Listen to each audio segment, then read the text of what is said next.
Hey guys, I know it's been a while, but finally got some time to work on the beast again. So, tackling the wiring and heater box area. As you can see, the GRBs come with a single, like dual. These come with dual climate control, they come with a single climate control. I stripped the box to try and see if you could swap the shafts and flaps over, but you can't, unfortunately. So only option I got is to wire up the passenger actuator to the driver's one, so they both act as one. Unfortunately, it's the only way to do it because the GRB loom only has one plug. So I've kind of got it in those white brackets that holds the loom. Those are out of the Exiga. You have to throw the GRB ones away because they sit in a different spot. But it is a bit of cutting and modifying for the loom to actually go in there. Especially over here, you got these few extra connectors in here. You have to take off this loom, tuck it in there, otherwise the heater box doesn't go back in. Other issue I found is there's earth over here that bolts on, obviously in the GRB on the side. Here you can't, there's none.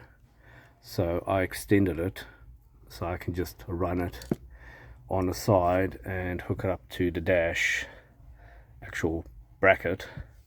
This side same, had to extend one from here to run down.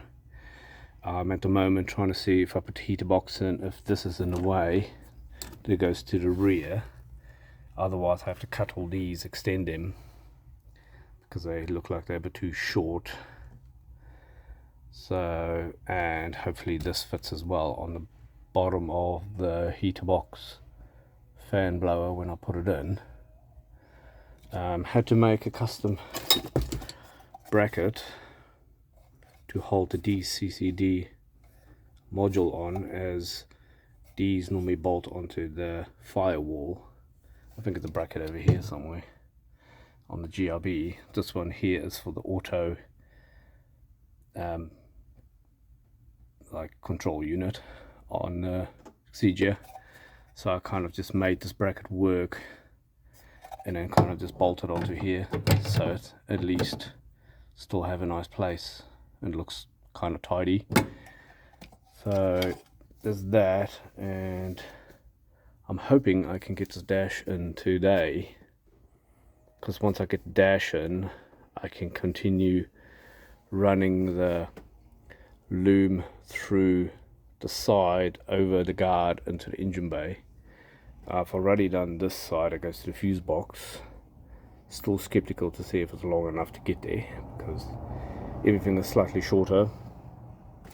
Body loom, you can't use the Exiga body loom as the connectors are different, so you got no choice into using the GRB one. So from here in the front, it plugs in there, runs over here by the seats where you got the airbag plugs. You can't put, unfortunately you can't use the GRB airbag module in this, so you have to cut out all the like, what's are these impact sensors. There's about 5 of them in the car, where the Exiga doesn't have any mounting points anywhere in the car for them. So that's why I have to cut them out completely, as this car doesn't have curtain airbag as well. So I have to cut all that out. That's why I'm using the original module, as it only has for the pre-tensioners and the front seat belt and the 2 front airbags. So that'll make it just a lot simpler. A lot of wiring to cut out and stuff, but it's a work in progress, slowly getting there.